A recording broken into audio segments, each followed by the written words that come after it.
So one of the things we do on our floors, polishing concrete is part art and part science, and the science part is actually testing the hardness of the concrete. So one of the things we do when we start jobs is we take this test kit.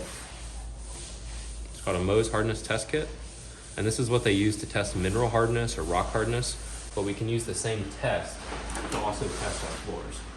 And so you'll see that there's a corresponding number on each peg, and it goes from 2 to 9.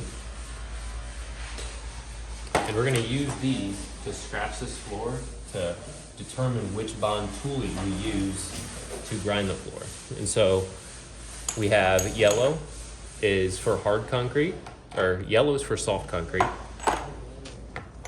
Gray is for medium. Red is for hard concrete. And gold is for extra hard concrete. What I'm gonna do is I'm gonna start with my hardest, my 9. And what I'm gonna do is make sure it's nice and clean, or at least, free of dust. And what I'm gonna do is I'm gonna hold it like I would hold a pen, and I'm gonna kind of scratch it. And you can see that I'm making dust right now. So what that's telling me is that my 9 is scratching the surface. So then I'm gonna move to my 8.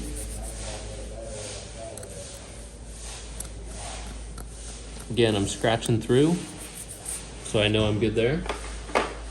I'm gonna go to my 7. My 7 is scratching, showing some dust. Now this floor is pretty dirty, so it's kind of hard to see, but I'm being able to cut through the cap with my 7. Go to my 6.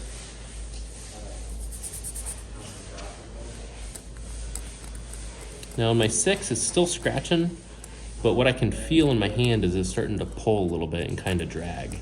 And so that means it's not cutting in as much anymore. So I'm gonna switch to my 5.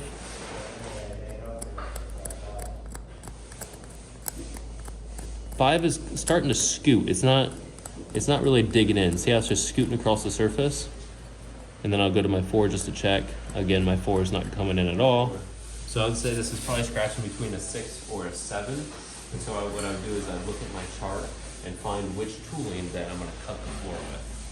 And so if I choose the wrong tooling on a floor like this tooling should last between about 10 and 12,000 square foot a set. But if I use the wrong tooling, if I use hard concrete, as you can see, the HC stands for hard concrete. If I use these on a soft floor, what would happen is I could actually tear through all this tooling in like 500 square foot, so I'd only get like 1/20th of the floor cut with what I need to cut with this floor. If I would have the wrong bond the other way, they would glaze over and I'd get like black streaks, and this would feel very hot and very smooth because the diamonds aren't wearing away. Sometimes on a new concrete surface, what we want to do is we want to test the cap before we cut it open, and then we'll test it again when it cuts open. And then a good thing to test with is here's a piece of glass that comes in the kit at a 5.5. So if I test that piece of glass, you can see a 6 scratches it, actually makes a cut in it, whereas my 5 isn't going to scratch the surface, it's just scooting across. So that's testing at a 5.5. So that's how you can test your picks to make sure they're working right. Or if you need to get acclimated to what the scratch feels like or not, you always have these test samples in the kit. There's a piece of brass here at 3.5. And so that's what each team in our company has a test kit. And part of getting on site day 1 is testing the floor, knowing what tooling you're going to use, and then following the process to polish the floor.